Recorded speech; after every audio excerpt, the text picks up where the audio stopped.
চতুর্থ নম্বর বৌমাকে ডাক দেওয়া হলো, বৌমা তুমি এবার আসো, তুমি তো বলো তো দেখি একদিনে কত রাকাত নামাজ ফরজ আমার প্রিয় ভাইরা। এই চতুর্থ বৌমা বলল, হুজুর আসলে একদিনে 17 রাকাত নামাজ ফরজ না, একদিনে 15 রাকাত না, একদিনে 19 রাকাত না, একদিনে নামাজ হচ্ছে 11 রাকাত ফরজ। আর আমি যদি প্রমাণ দিতে না পারি আমি তার স্ত্রী থাকবো না, আমি নিজের ইচ্ছে তালাক দিয়ে চলে যাব। বলেন তো কয় রাকাত? 11 রাকাত। আশরাফ আলী থানভী রহমতুল্লাহ আলাইহি চতুর্থ বৌমাকে ডাক দেওয়া হলো, ও বৌমা তুমি আসো তো দেখি, তুমি একদিনে 11 রাকাত নামাজ কিভাবে ফরজ হয়ে যায়? আমার প্রিয় ভাইরা, এবারে যখন আমি হজে গেলাম, হজে যাওয়ার পরে দেখলাম যে মাত্রা হুজুর যদি দেখা যাচ্ছে 300 কিলো রাস্তা যদি দূরে চলে যায়, কয় কিলো হুজুর বলেন তো দেখি? হুজুর যদি 300 কিলো রাস্তা দূরে যায়, তার মানে এই হুজুরের জন্য 4 রাকাত কোনো ফরজ নামাজ পড়ার কোনো অপশন আছে? আচ্ছা বলেন তো আমার প্রিয় ভাইরা, তাহলে ফজরের এই আল্লাহর বান্দি বলে একদিনে 11 রাকাত নামাজ ফরজ কিভাবে ফরজ হয়ে যায়? আমার প্রিয় ভাইরা, আসলে তার কথাটা সঠিক কিনা?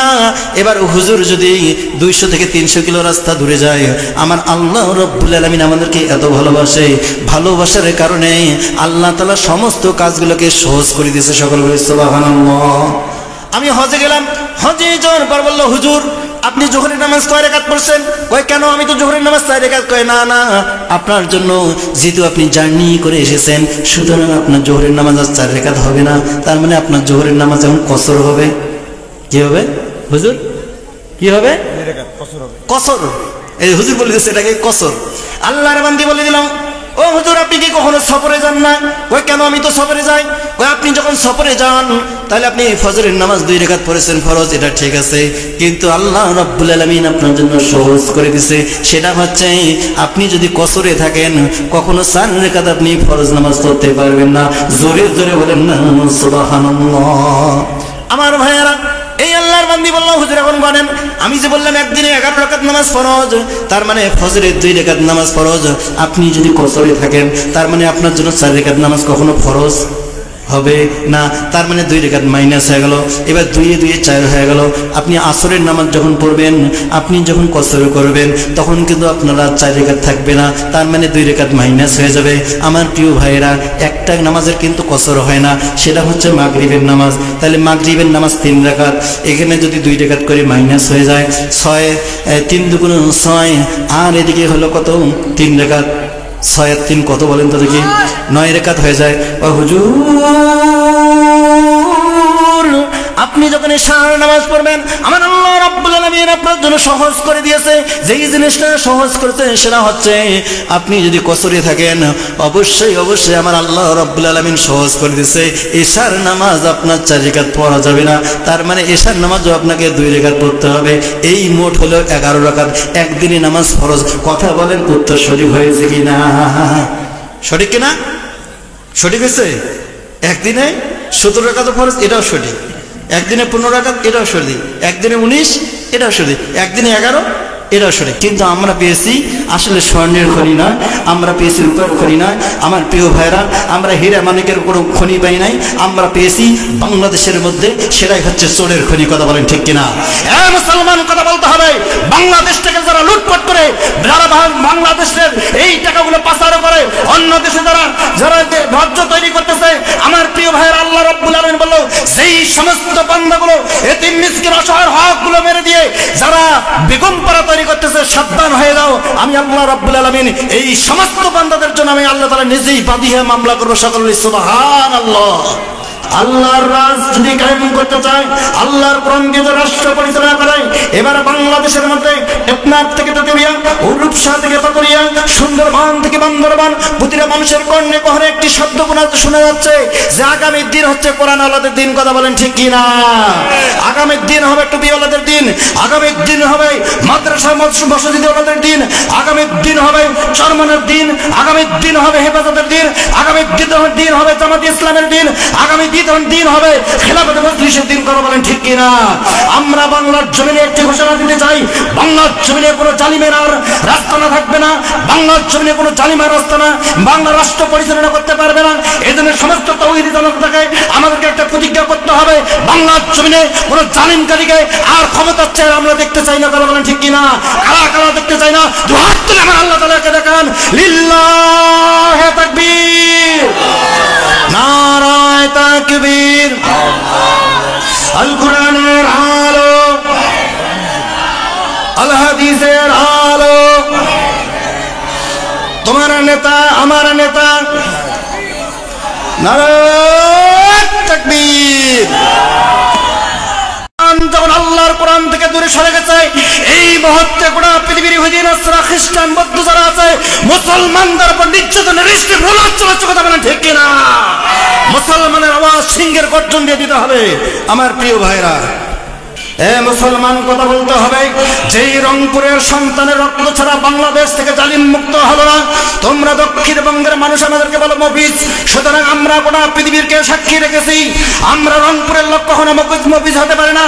রংপুরের সমস্ত তৌহিদি জনতা আল্লাহর কোরআনের জন্য বাংলার জমিনকে আমরা কোরআন দিয়ে সাজানোর জন্য বাংলার জমিনে আমরা রাজপথে নামে আমাদের বুকে তাজা রক্তগুলো ঢেলে দেওয়ার জন্য প্রস্তুত, কথা বলেন ঠিক কিনা?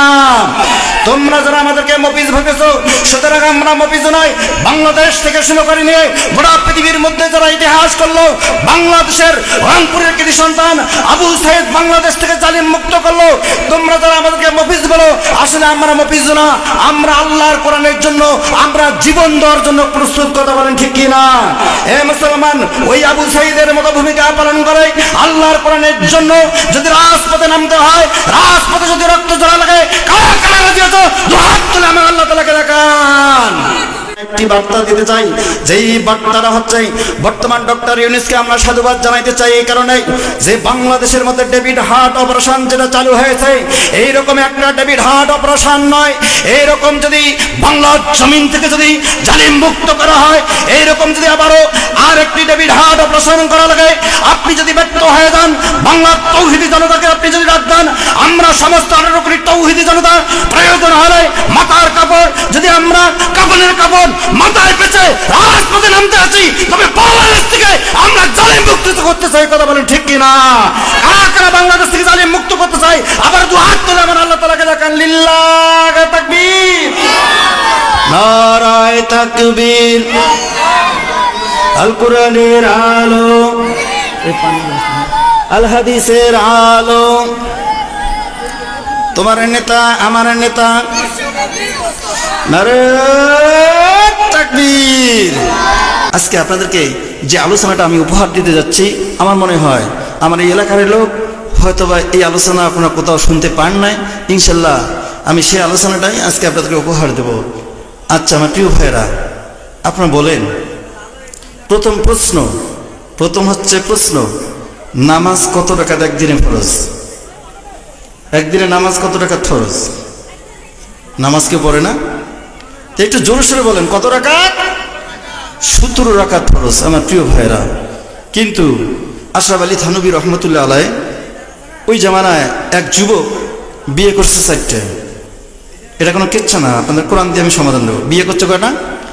4টে বিয়ে করার পর সে বলতেছে আমি আর সংসার সামলাইতে পারতেছি না, আমি 3টে বউ তালাক করে দেবো আর একটা বউ সাথে রাখবো।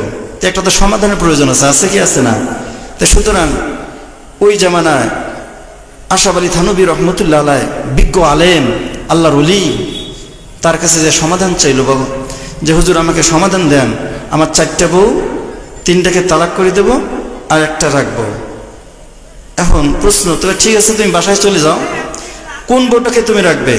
তবে একটা পরীক্ষা করা হবে। কি করা হবে বলেন তো দেখি? পরীক্ষা করা হবে। এই পরীক্ষার মাঝে তোমার যে বউ উত্তর দিতে পারবে সে তোমার স্ত্রী থাকবে, আর যে উত্তর দিতে পারবে না সে স্ত্রী থাকবে না। তাহলে প্রশ্ন, তুমি বাসায় চলে যাও, আমি তোমার বাসায় কালকে চলে যাব। আমার প্রিয় ভাইরা, বুঝতে হবে এখানে শিক্ষণীয় বিষয় আছে। বাসায় আসলো, হুজুর আসার পর বললো তোমার বউ যারা আছে এদেরকে পর্দার সহিত আমার কাছে আসতে বলো। যে কথা সেই কাজ।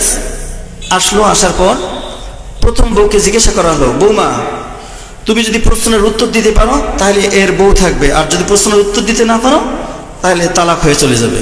প্রথম নাম্বার প্রশ্ন। তা বললো হুজুর ঠিক আছে আপনি প্রশ্ন করেন, ইনশাল্লাহ আমি উত্তর দেব। দেখো তোমার প্রথম নাম্বার যে প্রশ্ন সেটা হচ্ছে, বৌমা তুমি বলো একদিনে ফরজ নামাজ কত রাকাত? এই প্রথম বৌমা বলল, হুজুর আসলে একদিনে ফরজ নামাজ হচ্ছে 17 রাকাত।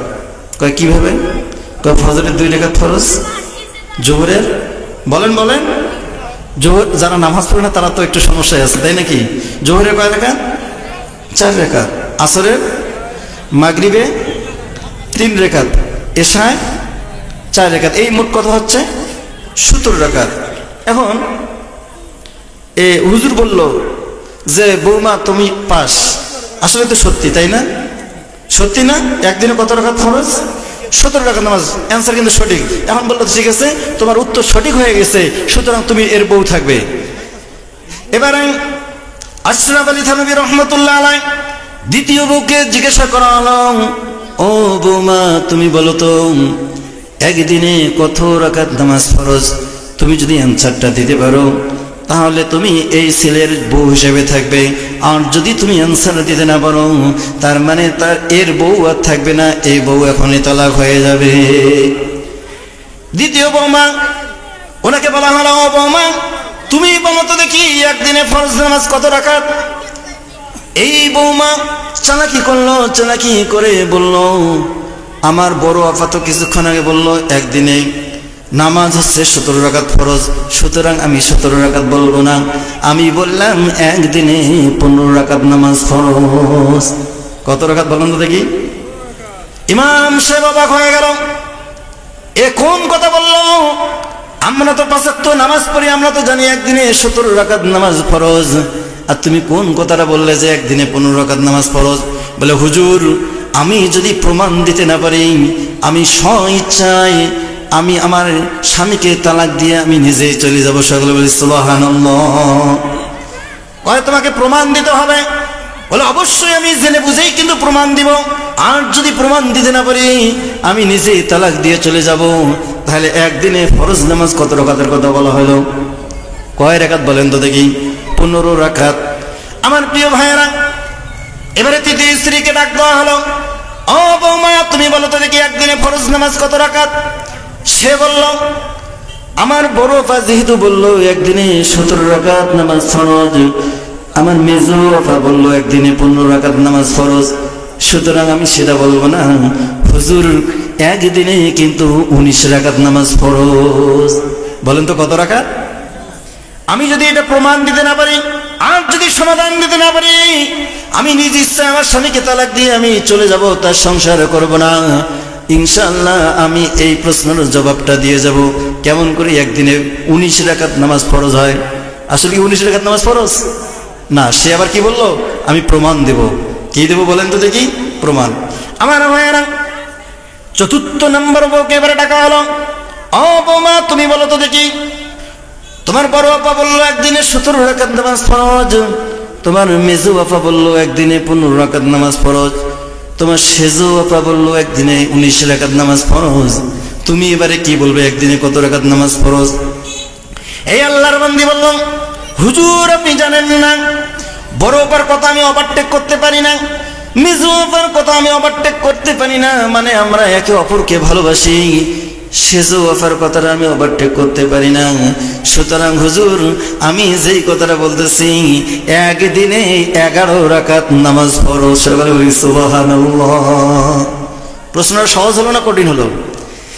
এই ছোট বউ বলল, আমি যদি প্রশ্নের সমাধান দিতে না পারি নিজ ইচ্ছায় তালাক দিয়ে আমি চলে যাব, আমি আর স্বামীর সংসার করব না। আমার প্রিয় ভাইরা, সকলের প্রযুক্তি আছে, বললাম আমি প্রমাণ দেব। আপনার চান কি চান না? একদিনে কেমন করে 19 রাকাত নামাজ ফরজ হয়?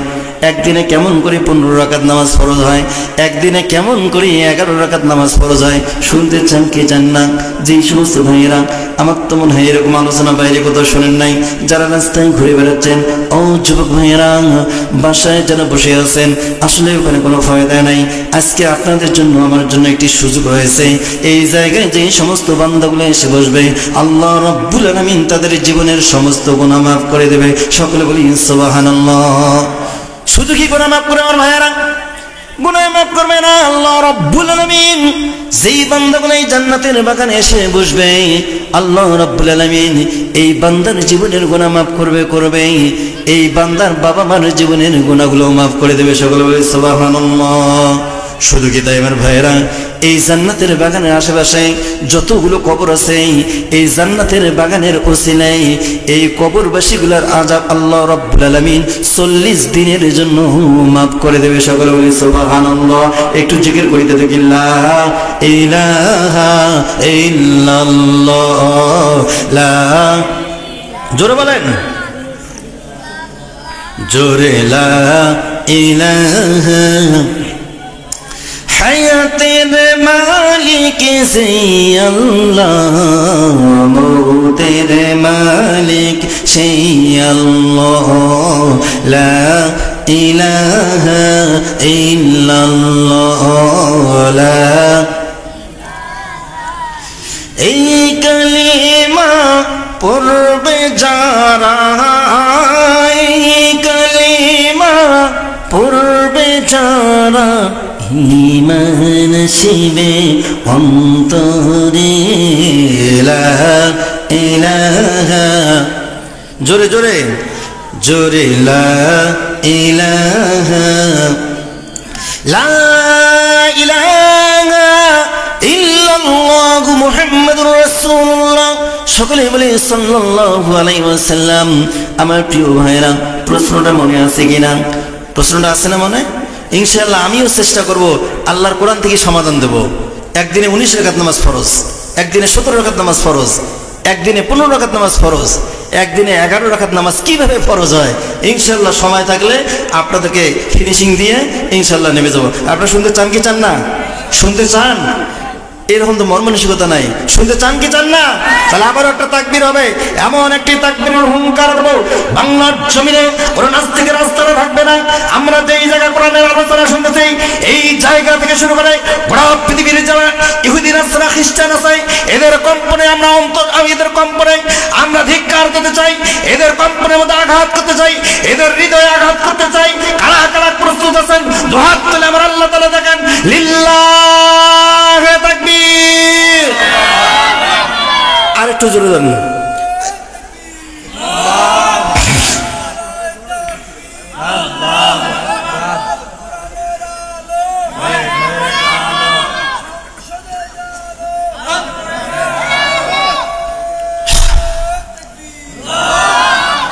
আল্লাহ তাআলা সকলকে কবুল করুক। সকল বলছে আল্লাহুম্মা আমিন।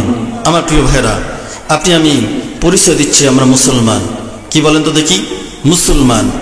আল্লাহ রাব্বুল আলামিন পবিত্র কোরআনুল কারীমের মধ্যে বললেন, জাআলু আসাবিআহুম ফি আযানিহিম ওয়াস্তাগশাউ সিয়াবাহুম ওয়া আসররু ওয়াস্তাকবারু ইসতিকবারা। আল্লাহ তাআলা বললেন, যখন এই কোরআনের কথাগুলো বলা হবে, কোরআনের দাওয়াত দেওয়া হবে, কিছু মানুষ মানবে আর কিছু মানুষ মানবে না।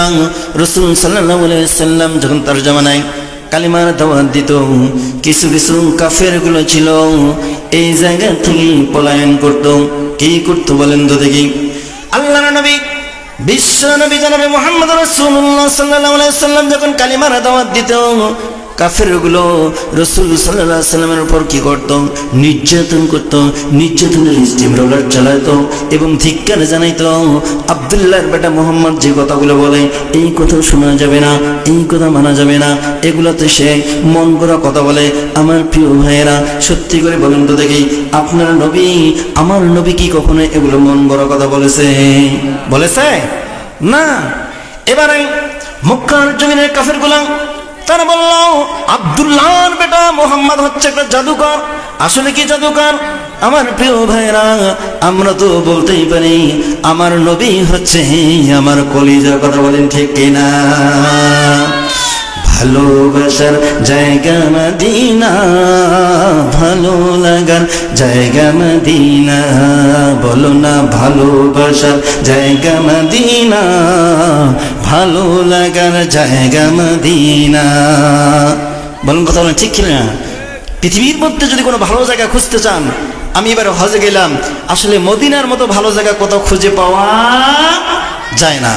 আমার ভাইয়েরা, রাসূল সাল্লাল্লাহু আলাইহি ওয়াসাল্লাম যখন বলল, তোমরা কোরআনের দিকে আসো, এক আল্লাহকে বিশ্বাস করো, আনি আবুদুল্লাহ আল্লাহ তাআলার দাসত্ব করো, আল্লাহ তাআলার গোলামি করো, ওয়াত্তাকুল্লাহ, আল্লাহকে ভয় করো। কিন্তু দুষ্ট কাফেরগুলো তারা বলল, জাআলু আসাবিআহুম ফি আযানিহিম ওয়াস্তাগশাউ সিয়াবাহুম ওয়া আসরু ওয়াস্তাকবারু ইসতিকবারা। আল্লাহর নবী বিশ্ব নবী জনাবে মুহাম্মদ রাসূলুল্লাহ সাল্লাল্লাহু আলাইহি ওয়াসাল্লাম বললেন, কাফেরদেরকে যখন কালিমার দাওয়াত দেওয়া হয়, এই কাফেরগুলো ওই কথা শুনে কান্দে পালিয়ে যায়। কি যায় বলেন তো? শুধু পালিয়ে যায়, শুধু পালিয়ে যায় না, ইফি আযানিহিম, এই কাফেরগুলো কানের ভিতরে আঙ্গুল দিয়ে পালিয়ে যায়। সকল বলি নাউযুবিল্লাহ। আমার প্রিয় ভাইরা, ওই যে একটা জামানা ছিল, যে জামানায় কোরআনের কথা বললে কাফেরগুলো কি করতো? পালিয়ে যেত। শুধু পালিয়ে যেত না, আল্লাহ তাআলা